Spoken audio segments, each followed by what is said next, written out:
Today, my name is Dr. Cihan Çobanoğlu, and it is my pleasure and privilege to welcome you to the distinguished lecture series of the Association of North America Higher Education International. My name is Dr. Cihan Çobanoğlu. I'm the moderator for this session. I serve as the president of Association of North America Higher Education International, and also I serve as the McGibbon Endowed Chair Professor and also Director of the M3 Center at the University of South Florida, Sarasota Manatee. This webinar is also sponsored also by the M3 Center at the University of South Florida, Sarasota Manatee. I would like to do a quick housekeeping for the attendees. This session is broadcast in the Facebook, and also, of course, we have attendees who registered for this webinar are also here. If you are seeing and hearing me okay, I would like to ask you that in your control panel, there is a raise hand button. If you please click on the raise hand button, that will allow me to understand that you are hearing and seeing us currently. I see that the hands are go up, which is wonderful.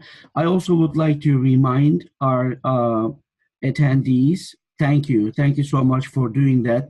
I also would like to remind our attendees to please, if you have any questions for Dean Makhija later, please type them in the chat or question or answer buttons down in the control panel. And as you type your questions, I will gather them, and after he finishes his presentation, we are going to ask these questions to him. Okay, without further ado, I would like to just make a quick introduction about the Association of North America Higher Education International. It's a non-profit organization, and the goal is to promote, encourage a global culture at member institutions, globalize student and faculty successes, and enhance global initiatives among member institutions and deepen global engagement. ANAHEI has about 5,000 members from 114 countries. As I also told earlier, University of South Florida, Sarasota Manatee also has a M3 Center for Hospital Technology and Innovation as the co-sponsor of this distinguished lecture series. ANAHEI has different programs. One of them is Research in 3 Minutes, which is a new program which encourages the researchers to summarize their research in 3 minutes so that the layman can understand.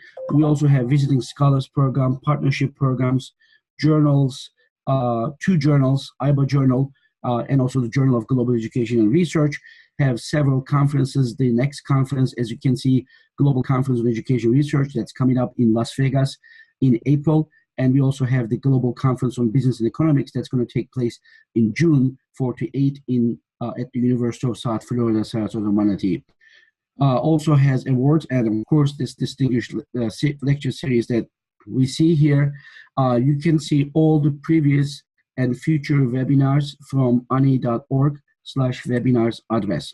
So it is my great pleasure to introduce Dean Makhija to you. And then I will give the floor to him. Dear Dr. Anil Makhija serves as a dean, and John W. Berry, senior chair in the business of the Ohio State University Fisher College of Business. Dr. Dean Makhija is recognized as an expert in the field of finance, particularly capital structure, corporate governance, valuation. Has more than 20 years of experience in academic leadership roles. Prior to his appointment to dean in October 2014, Dean Makhija served as a senior associate dean at Fisher.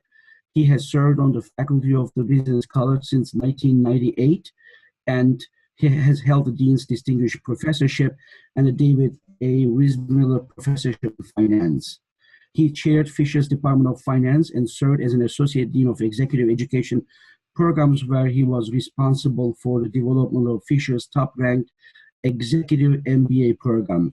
He also played a key leadership role in the development of the GE Capital-funded National Center for the middle market, which I know he's going to talk today, serving as the center's academic director. Dean Makhija previously served as an associate dean at the University of Pittsburgh's Katz Graduate School of Business, where was on the business faculty more than 15 years. In addition, he has had short visiting faculty appointments at respected institutions in Korea, Hong Kong, India, Czech Republic, Ecuador, and Chile.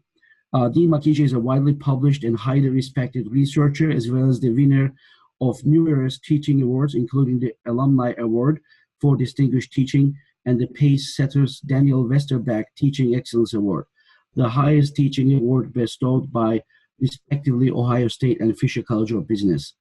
Dean Makhija has led and participated in consulting executive development programs for dozens of leading companies in the US and in countries across the globe, has been a featured expert in outlets such as the Wall Street Journal, The Economist, the New York Times, Financial Times, and Bloomberg Business Week, among many others. He has served as an expert witness in Public Utility Commission, Law Court, and FASB proceedings. He has a PhD from the University of Wisconsin-Madison, an MBA from Tulane University, and a Bachelor of Technology from the Indian Institute of Technology, New Delhi. It gives me a great pleasure to welcome Dean Anil Makhija. Dean Makhija, the floor is yours. So, thank you, Dr. Kobanoglu.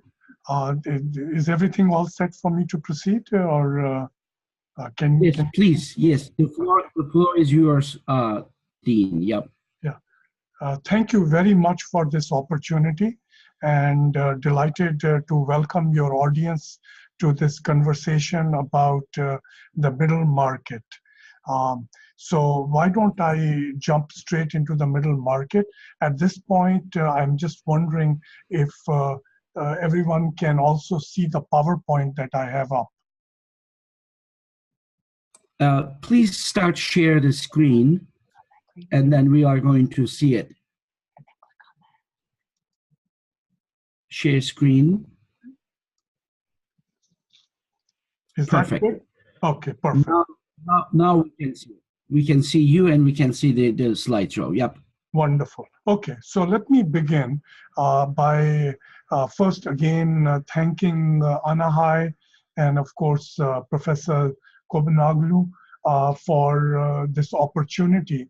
And the subject for today is the middle market.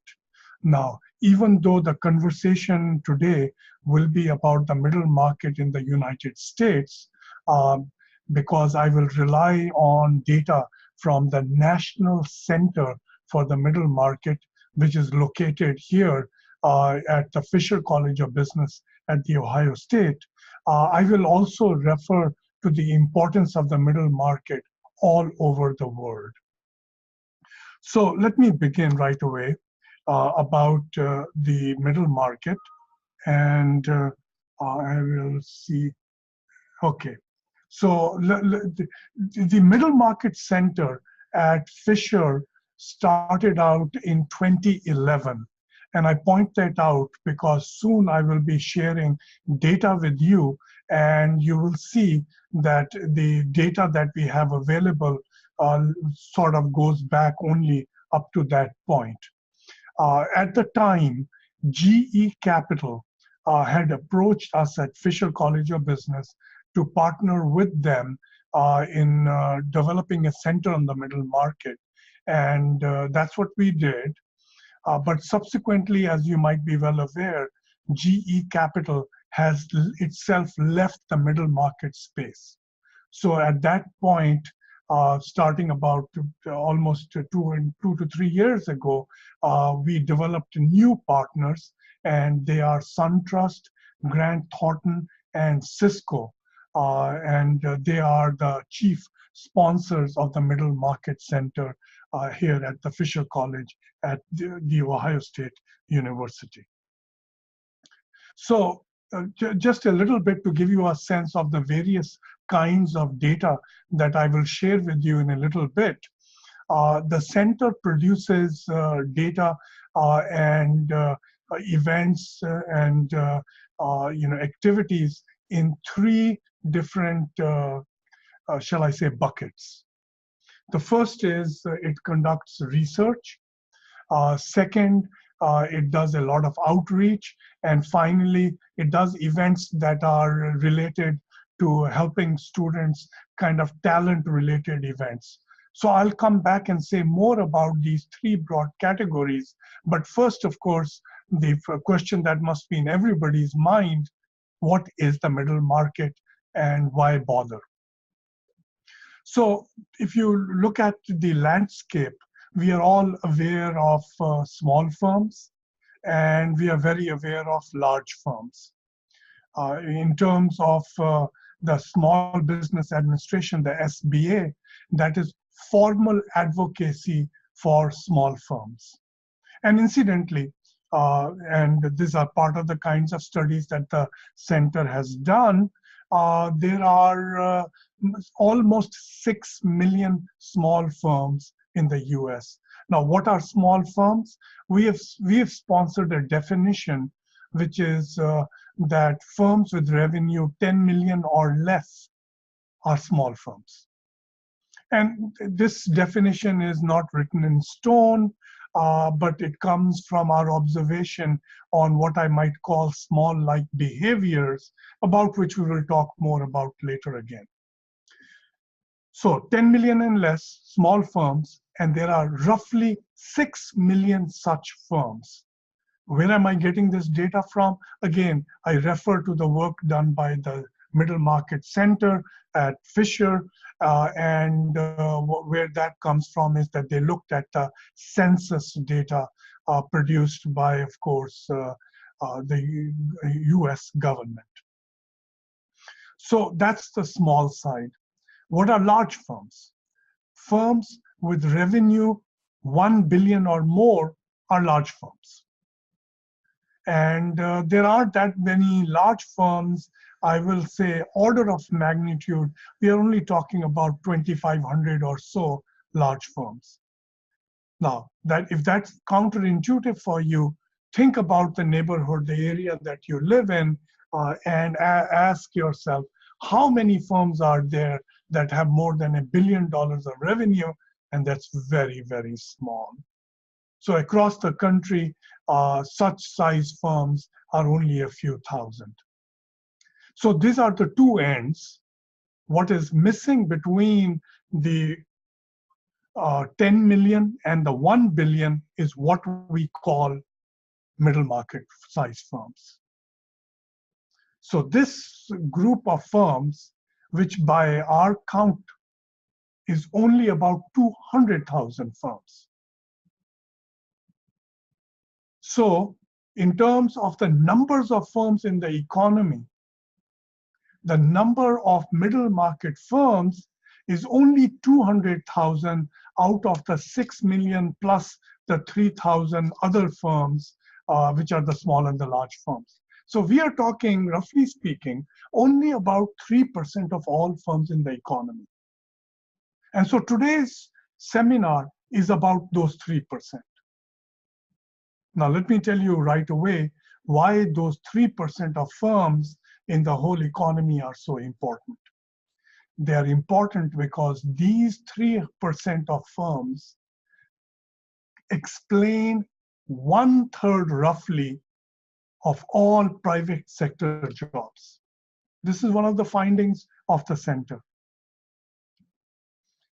Similarly, these 3% explain roughly 1/3 of the non-government GDP.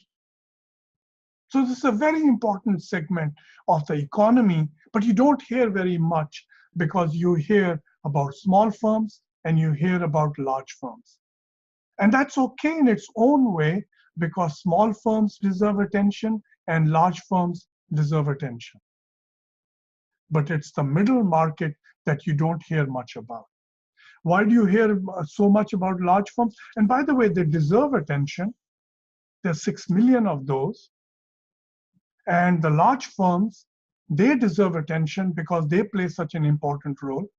But you see, there is formal advocacy for small firms because we have SBA, the Small Business Administration, devoted to them.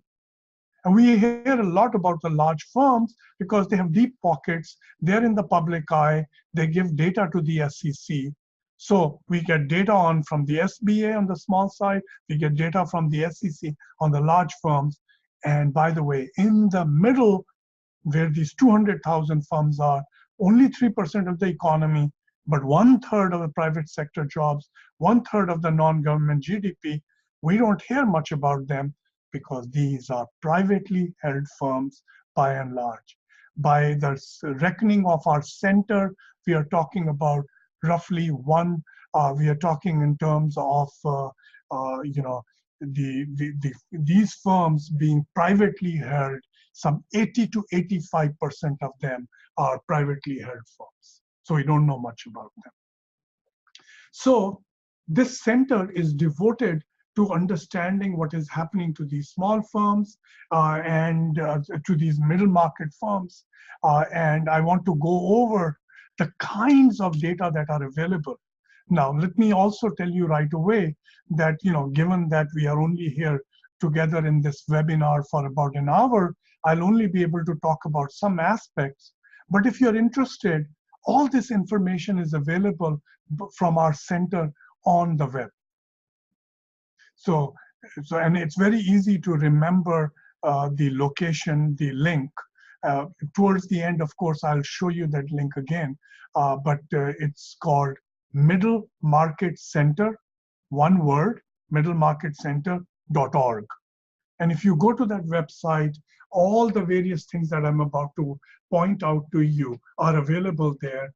We upload, for example, I told you that, you know, we do work on it on various buckets, which I'm about to describe. So you know where you can go to get all that data. So now, here's the kind of buckets of data that are available.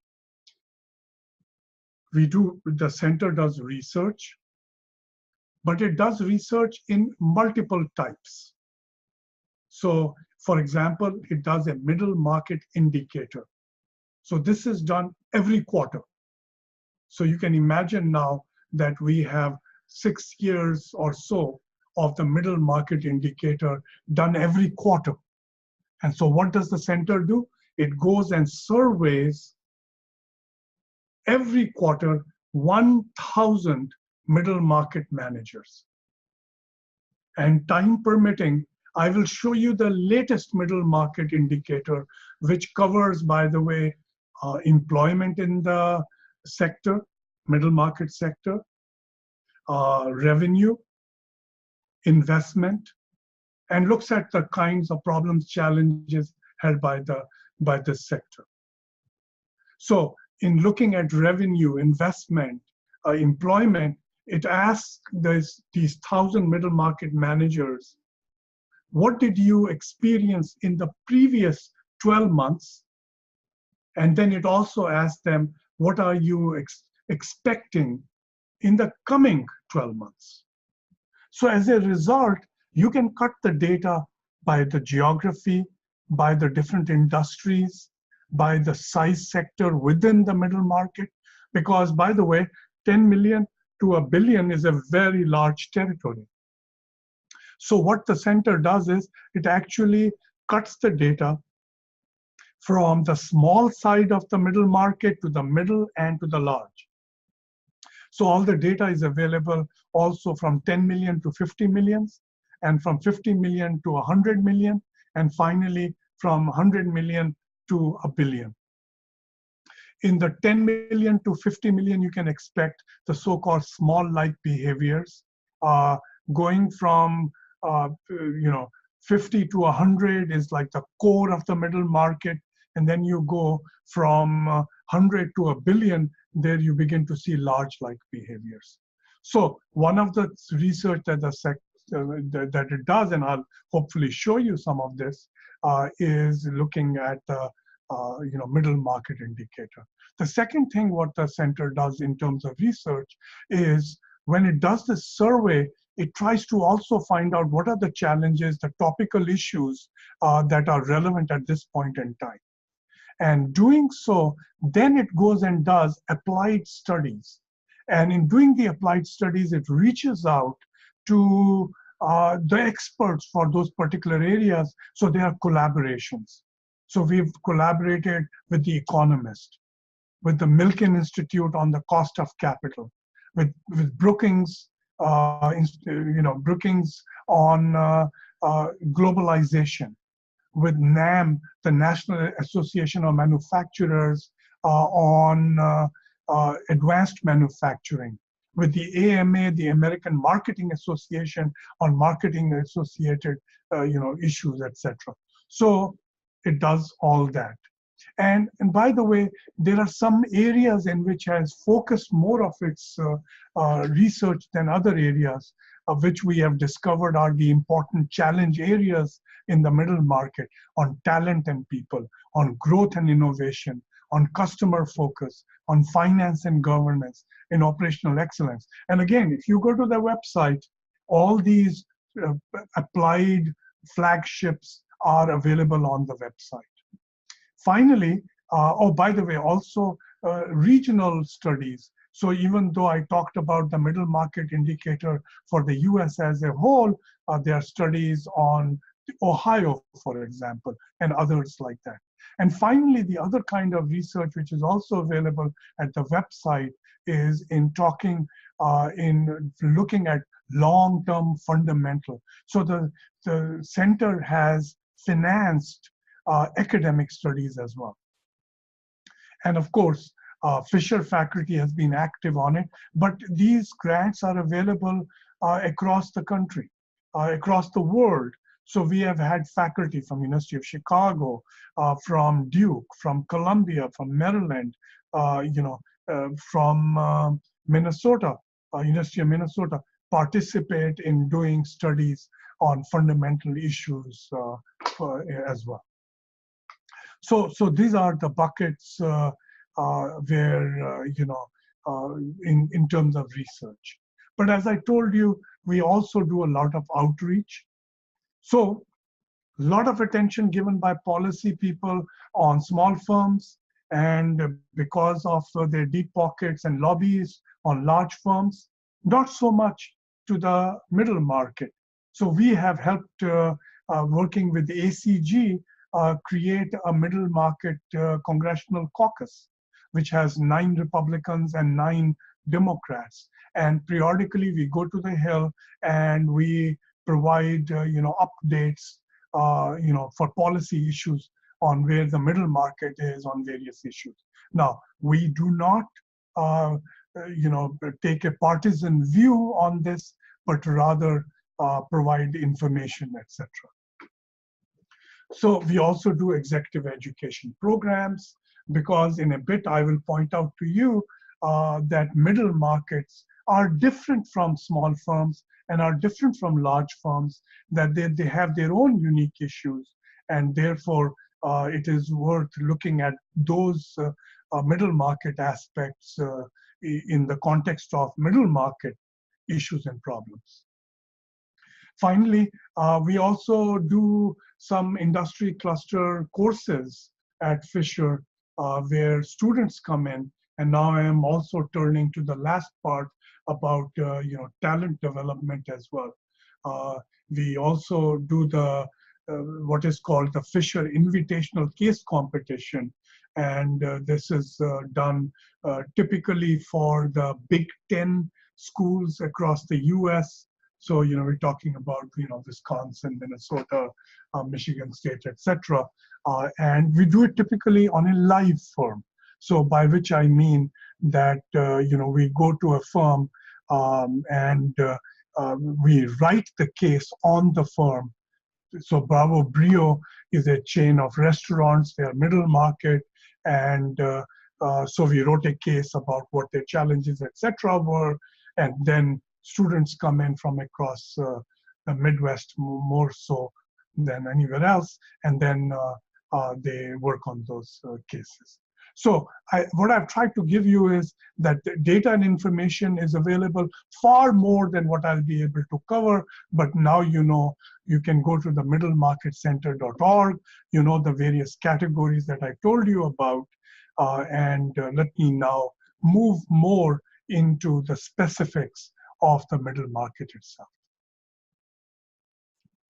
So here is some of the data that I've already shown to you, mentioned to you, but let me point out some other additional aspects. As I said, based on the census data, according to the work done by the center, we are talking about 3% of all US firms. There are only about 200,000 firms. Again, repeating the definition, we've sponsored a definition where you go from 10 million to a billion. By the way, if you look at the total size of this, and if you look at the right-hand bottom corner, you see that 10 trillion there.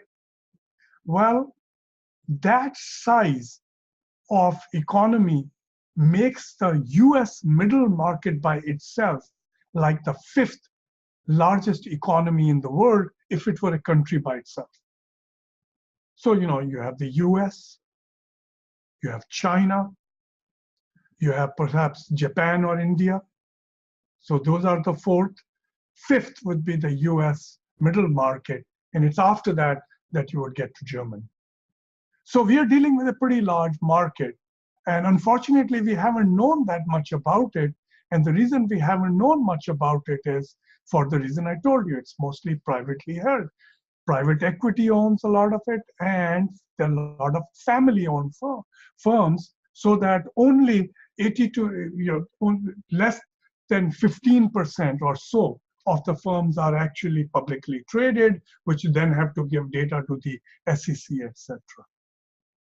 I already mentioned to you also that 1/3 of them, 1/3 of the private sector GDP and roughly 1/3 of the private sector jobs come from this segment.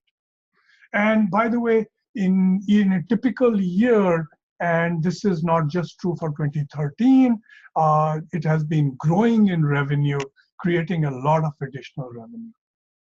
And I might also point out that middle market firms generate a lot of new jobs.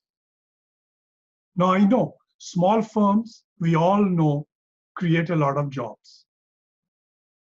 But did you know that the middle market actually may be producing more jobs than even the small sector?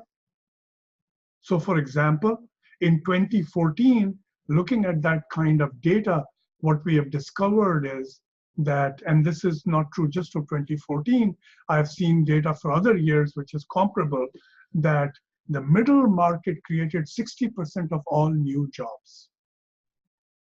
And incidentally, I'm also reminded that when the Great Recession of 2007 on occurred, large firms, you might recall, actually removed a lot of jobs. Now, if my recall is correct, something like 2.1 million jobs were destroyed in the large firm sector. And if my recall is correct, middle market firms more than created that number of jobs. So that's another something to remember. The other thing that sometimes people think is, let's take small firms and let's take large firms, and the middle must be some kind of a simple average of the two. But I'm now about to point out to you, no, small firms and large firms don't average out to middle firms. It would be almost like saying, a kid and an old person is in average an adult. Not really. Adults have their own unique issues and problems that may be quite different from those for kids or for the elderly. Similarly, I recall that if you look at the mortality of small firms, I think it's somewhere in the zone of 6-7 years. A lot of mom and pop stores come and go. Middle market firms on average may have lives in the order of magnitude 30+ years. So now you can see that the two are not really comparable. Well, I already pointed out that large firms are, typically traded on an exchange. They are publicly listed. They give data to the SEC, whereas middle market firms don't. And you know how much behaviors change when you don't have to, watch your quarterly earnings and make disclosures on it, and et cetera, et cetera. So you can see that small firms and large firms are important in the economy, but the missing area which we have not given the attention to, which the center does, is the middle market firm. So now the question is, we can talk about many different aspects of middle market firms, okay? And what I'm going to do is, I'm going to pick up one aspect so that we can get into some depth about the behavior of middle market firms, so that we can come up with things that are, practical and useful for managers. Among the many studies that the center has done, one of the study is on the globalization of middle market firms. And in a bit, I'll talk about that, about how globalized are middle market firms, what has been their behavior, how we can support it better, etc. But before I do that, I'm going to show you one of those middle market indicators that I talked about, the one where we go every quarter and talk to 1,000 middle market managers. So, Professor Xian, I'm about to try to pull up my middle market indicator information, and please help me if it is Sure. not showing up. So Absolutely. We can see it now. It's on the screen there. If you make it, maybe maximize your screen. It's a little bit small, but okay. Yeah, we can see it. Perfect. Is that good now? It's perfect. We can see it. Yeah. So as I mentioned to you, that very useful information about the middle market is available on a quarterly basis. So I want to give you a sample of that data, and you will perhaps walk away with a good sense of how the middle market is doing and how it is doing relative to some of the other segments. So as you can see in front of you now, you see the revenue growth, okay? And you can see that on average, when we ask the middle market managers, what they are telling us is that the revenue growth in the previous 12 months. Now, which data is this? This is data for the last quarter of 2017. The data for the first quarter of 2018 is going to be available, so to speak, any day now. Okay, but so far we have the data for the last quarter. So, January, February, March, then we will have the data for 2018 first quarter. But so far we have the data that was collected in early 2018 for what had transpired for the previous year. So I'm telling you, so it is written up as 4Q17, the data that is available, looking from the last quarter back. 7.6% for the previous 12 months. Now, going forward, they are saying managers on average are saying 5.4%. But I want to immediately tell you, having looked at this data for now many years and many quarters, I can tell you that 5.4% should be thought about in the following sense. Middle market managers are very conservative.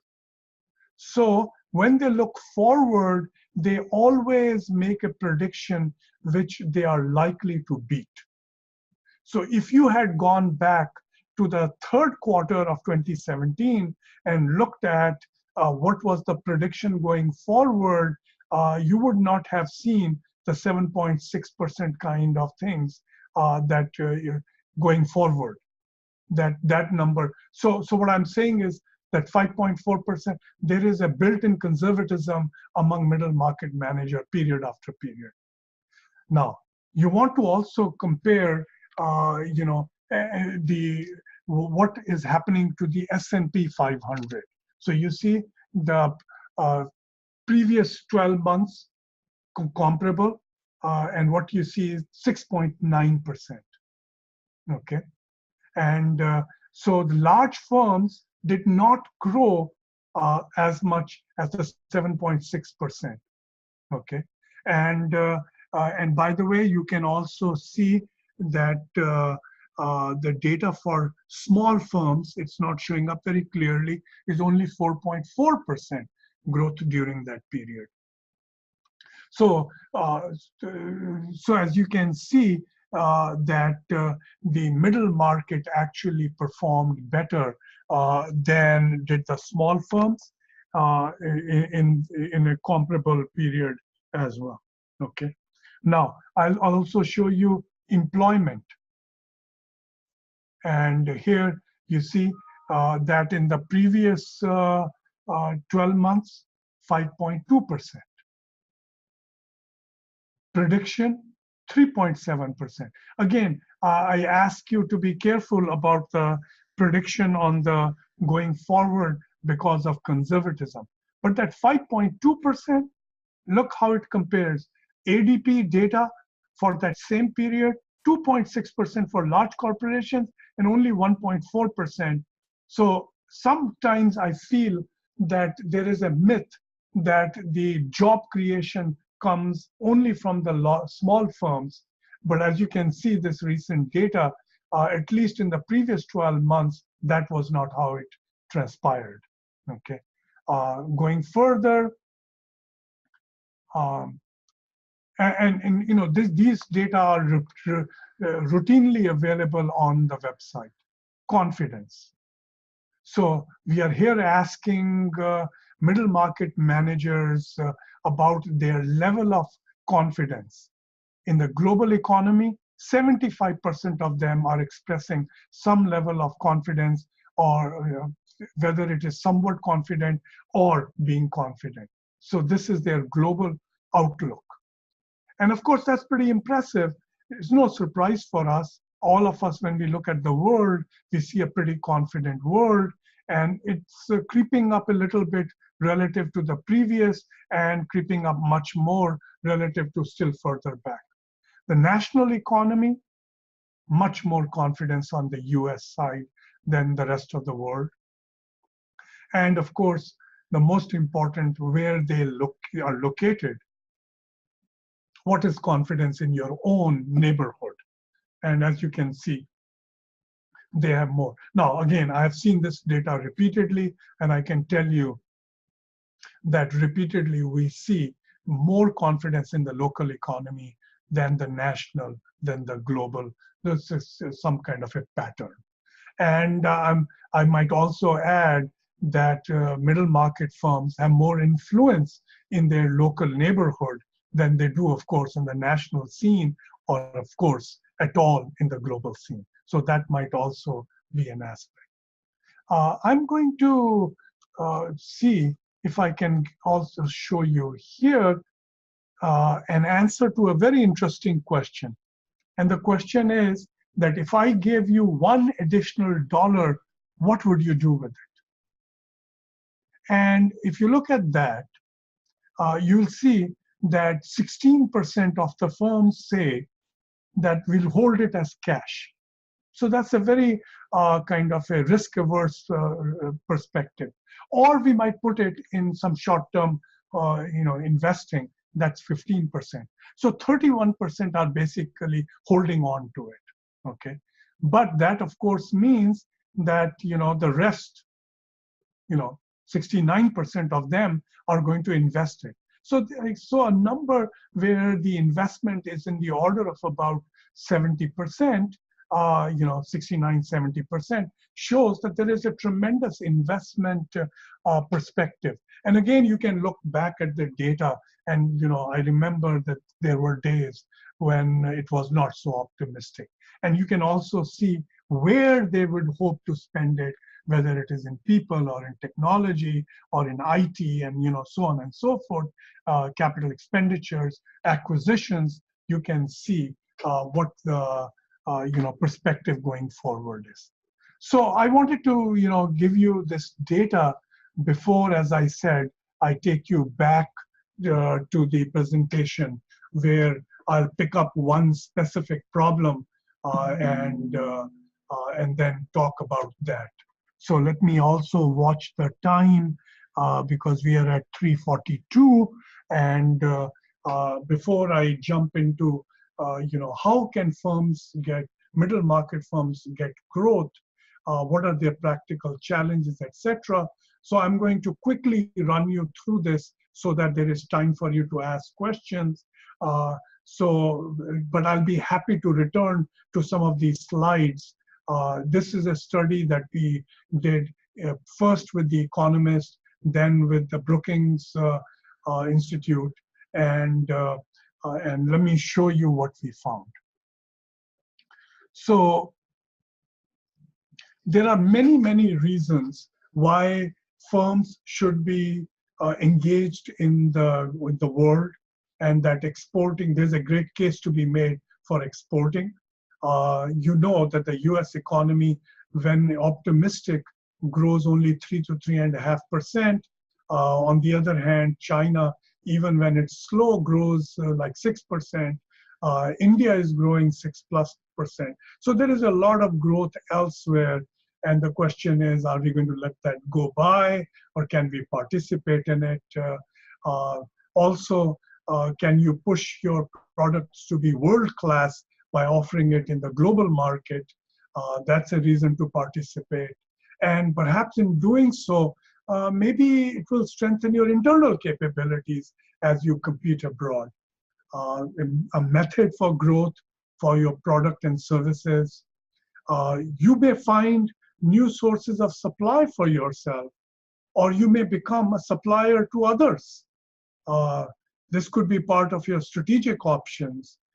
There may be financing available abroad as well. And ultimately, of course, to get a good offense, you need a good defense. So good defense is in turn a good offense as well. So there are many reasons to go abroad. Unfortunately, the situation for middle market firms is not so optimistic, not so sanguine when we look at what they have actually done. Only about 40% of the firms do have any revenue coming from abroad. 60% have none. Okay, so zero international revenue for more than half, 60% of the firms. Yet, those that have gone abroad, now I'm looking at the blue versus the red. So those are showing what proportion of the firms that have gone abroad in different forms. So there are 4 different forms there. What percentage of those are what we will call champions, are growth champions? So what are growth champions? Growth champions are firms that in the previous 12 months saw their revenue grow by 10% and are predicting that they would grow their revenue by 10% or more going forward as well. Okay, and you can see in every category of how you measure globalization there, those that have gone global are much more growth champions than any other category, than the other category. Okay, so it pays off. What about the 40% that have gone abroad? The average revenue that they get from abroad is 10%. That is 10 cents on the dollar of their sales comes from abroad. Overall, what does it mean? 60% zero, 40%, 10%, getting 40% of those that do get it from abroad getting 10%. This means overall for the middle market, if you take $1 of sales, only 4 cents are coming from abroad. That's really low, really low. And yet, the hope is to help, the center, the reason we are interested is to help middle market firms grow. But they're only getting 4 cents internationally, even though there are all these growth opportunities abroad. And again, the right-hand side, the growth payoff is there if they do go abroad. Incidentally, when those 4 cents on the dollar, where are those coming from? Unfortunately, they are coming really from the most convenient neighborhood. If you ask those that are getting, revenue from abroad, 72% of them are getting it from Canada. 39% of them are getting it from Mexico. And even when they do go to some distance, they go to economies that are more similar to the US than others like the UK. China, with all that growth, etc., only 33% of those that do go abroad have gone to China. You can see, even South America is missing here. And in what industries? You can see that the darkest colors in the left-hand side are, where they have substantial revenue coming. And you can see manufacturing gets a lot of revenue from abroad. Services does somewhat. Financial is there. So you can see the main industries. Of course, none of them is getting a lot. And by the way, if you look to the right side, it's the upper end of the middle market, which is participating the most abroad. And when they do go abroad, what is the mode of entry? Now again, it matters whether you're looking at the small end of the middle market or the large end. At the small end, which by the way, in numbers are the vast majority of the middle market firms, well, they're going the simplest route. They're responding to requests. Somebody is seeing their website and saying, hey, send us this product. So that is their most popular. But they're staying away from the complex methods, which is where the largest firms are participating, be it partnership, be it acquisition, be it opening facilities abroad, etc. So you see, there is a tremendous need to help the middle market firms make that bridge to the international dollars. And by the way, when you ask them, why aren't they exploiting these opportunities? Left-hand side, what's the reason for not getting that revenue? The reasons are, U.S. market is so large, there's no reason to go abroad. These are exactly the firms that I call the cocoon firms. Cocoon in the sense that they think they are, in a large protected market. Unfortunately, as you know, in this world, there are no cocoons. And if you don't go out to meet competition abroad, it will come to you in due course. And some of the other ones, they think there is no demand for their product abroad. Perhaps they need to explore more of that. And of course, they think it's risky. If you look at the capabilities to go abroad kind of issue, again, the blue is ranked first as a reason, and then the second or third reason are red. Talent, we don't have the talent, we don't have the capital, etc. And in the interest of time, I'll show you the last slide now. And again, give concentration to the red, because those are the things that have been used by middle market firms to actually help their exports, going to their customers and suppliers, going to their consultants. So you see, these are sort of easy pickings. People who are already there. This is not going the distance. This is not going the mile. And the most interesting thing is how little universities have helped. And look at that, Exim Bank. Only 8% of the middle market survey firms are telling us that they have used the middle market. They've used Exim Bank, etc. So here's the Small Business Administration, which has some overlap in middle market firms as well. So overall, as you can see, even when resources are available, they are not being exploited. A grand area for great opportunity, but wanted to use this to give you a flavor of what happens in the middle market. And at the end, just to remind you, Middle Market Center, and you can go to middlemarketcenter.org, and all the things that I've been saying are available there as well. Professor Kobanoglu, um, I'm open to questions and any other direction you want to take me. Wonderful. Thank you so much, Dean Makhija. I appreciate it. We have quite a few questions. I will read them to you one by one. There is three people asking basically the same questions, but I will try to combine them and make it. One participant asked how well can we know about the key characteristics of the middle market in terms of consumer behavior? That's an excellent question. If you go to our website, we have done some studies related to consumer behavior.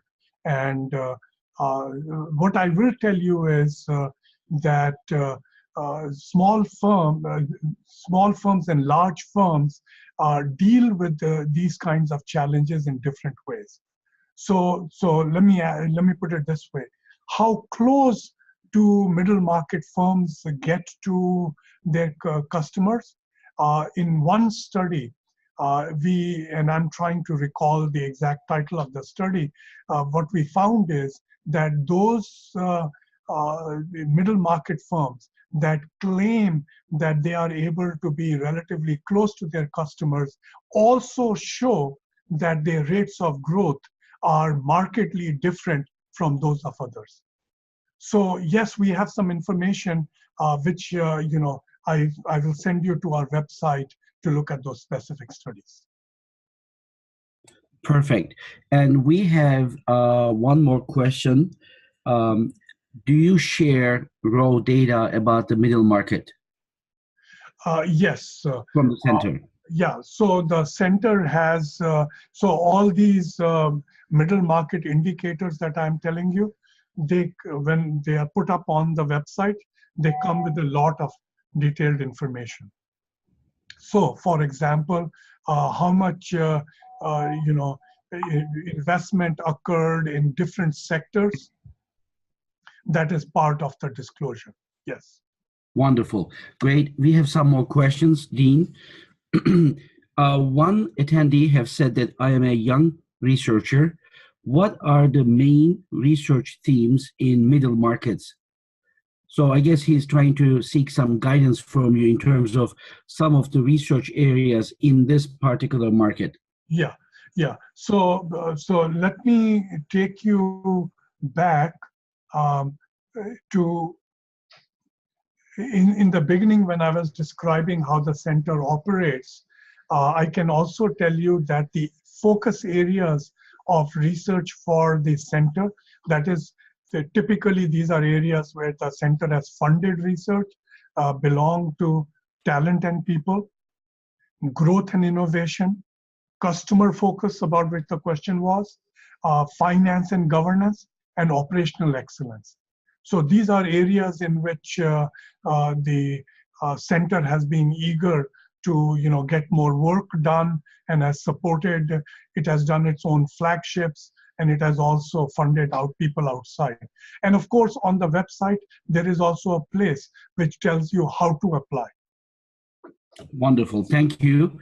That's the middlemarketcenter.org, right? Yes. That you had earlier, which we've also shared in our Facebook and also in there. One more question. Can we identify which firms are family owned in the middle market? So one of the things that the Middle Market Center does not do is try to provide information on an individual firm revenue coming. And the reason for that is that when we got the census data, we also signed a non-disclosure on individual firms. And so now, if a firm has participated in a survey, it will be part of the aggregate data, etc. So those things can make it to the website, but we are very careful not to provide individual specific information. Okay, perfect. Thank you. And another question is that, unless, of course, it's public data. So, for example, there are firms that give data to the SEC, etc., which is public data to begin with. Well, if that's part of it, then it's different. Yeah, sorry. well, no, that's okay. Thank you. So another attendee said, I think you just probably addressed this with the previous answer, but I just want to make sure that our attendee has his or her question heard. You mentioned that middle markets is mainly private companies. What are the ways to collect data from the middle market? I assume that, I guess you said it from your center potentially, but are there any other ways that these researchers would collect data from the middle market that are private? Yeah. So it's a big challenge, which is the reason, as I pointed out, that this sector remained dark for a very long time, and which is why we had to resort to perhaps the only method that I can recommend to this researcher, and that is to do a survey. And then the firms can disclose what they prefer to disclose. But clearly, you cannot go to, they are not required, because 85% of them are privately held, to disclose, routine data, which is very, Okay, perfect. very challenging. Right, exactly. Dean, another question is about the definition of the middle market. Yeah. You mentioned that in the beginning, this is saying that what are the reasons why not many people refer to the middle market, which you just explained, right? It is that the private, and then, but this person continues, do you think it is because the definition of he or she is referring to this particular example, is the definition in the world, let's say to Chinese people, Indian people for the middle market, or is there a set thing you said between? Yeah. So I think. Is there any other specific definition? Yeah. So when we talk about the middle market in the U.S., we are talking 10 million to a billion. However, if you look at middle markets in other countries, there is no reason why it has to be an identical definition. My suspicion is that the middle market may be of somewhat smaller sized firms in some of the other economies. Okay, perfect. And then I have one more question here. Let me just go to Facebook. Okay, here you go. Is the middle market, is the middle market underrepresented in specific industries such as tourism? How would you propose to bring more light on them? Yeah, so I think the representation of small firms is typically, I believe, more in tourism, and but again, turnover is probably also higher there. So I would only be able to say, since I don't know the tourism industry well enough, I would only be speculating why there aren't more middle market firms in there. But it certainly seems to be an attractive area, because worldwide, I imagine that there is a lot of growth in tourism. And so it should actually be a good area for middle market firms to enter. Wonderful. Thank you so much, Dean Makhija. I think this brings me to the end of, oh, there's one more question. Let's see, the last minute. Oh, people are thanking you and us here for doing this. I would like to also thank you for taking the time. But before we finish, I would like to just share with the attendees here that we have just hosted Dean Anil Makhija. It was a wonderful session, Dean. I'm going to give you the floor in a second, but I would like to remind our attendees here that we have another webinar in March, on March 7th, and this is going to be a panel reviewing for academic journal, the goods and the bads. As you can see here, the panel members, it will be moderated by ANAHEI Research and Statistics Director, Dr. Faizan Ali. We have global scholars from around the world that's going to talk about this one. And so later on March 23rd, we have another webinar by Jalayir Khalizadeh, Introduction to Network Science and Complex Systems. With that one, I also would like to again remind that Association of North American Education International website is anahei.org, and is USFSM, which is University of South Florida, South Humanity /M3 Center. Without further ado, I would like to thank Dean Makhija one more time. Dean, do you have any closing remarks before we do you hear me? Just to thank you for the opportunity, and thank for all the time that all the participants joined us. Appreciate the opportunity. Thank you, Dean Makhija, and good luck to you in the center, and of course, all the great things that you're doing at the Fisher College of Business at Ohio State University. Thank you again. Attendees, hopefully we'll see you in our future webinars. If any of you is interested as to be a presenter, please let us know. Have a wonderful day, night, evening. Bye-bye. Bye-bye.